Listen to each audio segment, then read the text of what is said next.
Actually, the Kerala FM, Thomas Isaac, joining in to react to the reduction in fuel prices that has been announced. Mr. Isaac, great to have you on the show.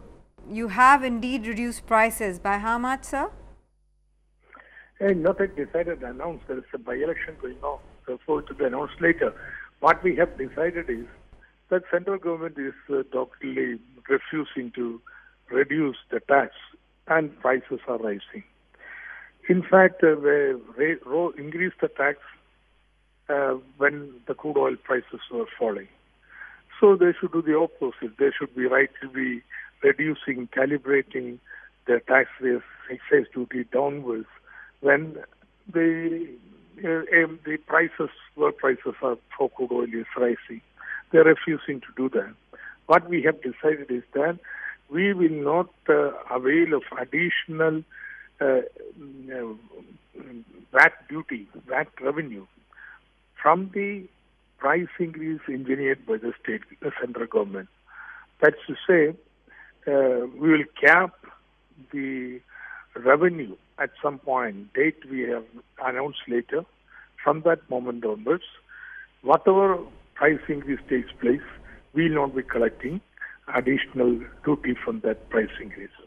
No, so can you quantify the total state duty which is there on both? It depends, it can be quantified, but every time the price rise takes place, we will be calibrating our VAT duty downwards so that we give up the revenue, additional revenue from the price increase. That is the idea.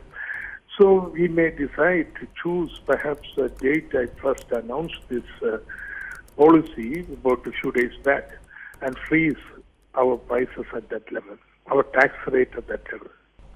So what you're saying that even if crude prices go higher, in future there would be no impact, there will be no additional follow through which would kick in? Impact, see, because state duties are ad valorem. So when the prices go up, we get more revenue. Now I'm just going to give up this additional revenue. That's what it means. And the precise starting point date, that will be announced later. So, Mr. Isaac, just to get this right, on the differential price increase, because I believe the VAT incidence is about 34%, if I'm not mistaken. Right. So on the increase, the differential, that 34% will not be levied.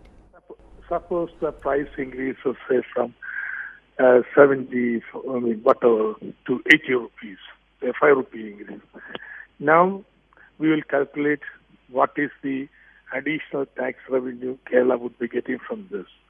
And we will revise our tax rate downwards so that we give up this additional revenue.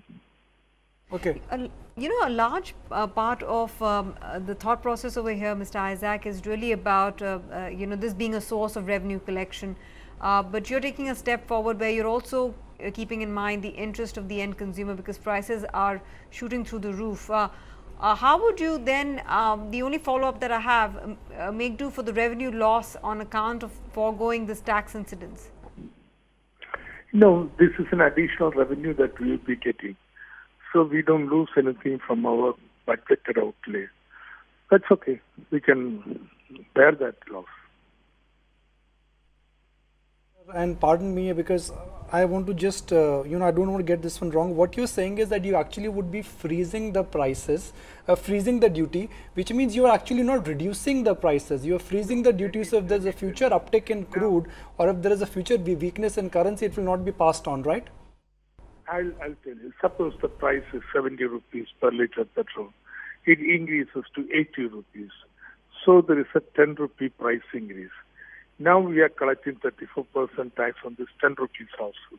What I am saying is we'll calculate how much does the 10 rupee, 3.4 rupee. So we will reduce our tax rate so that we suffer a loss of 3.4 rupees. So that we do not collect additional tax from the increase in the price. Okay. Thank you. The price is engineered by the central government. That's it. Mr. Isaac, where do you think...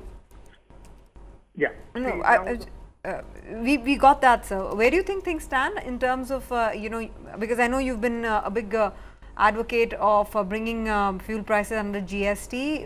Would the voice get louder there in terms of making that sort of classification? Well, I have no objection to petroleum being brought under GST. But there are the laws in the country. Whenever GST, the compensation law says, fails to grow at 14% from, say, the 100% level, that government of India should compensate. Now, introducing it into GST would mean the revenue of the states would halve, and that much compensation center will have to keep. That's the law. So let the center announce that they will do that. We have no objection to petroleum being taken into GST.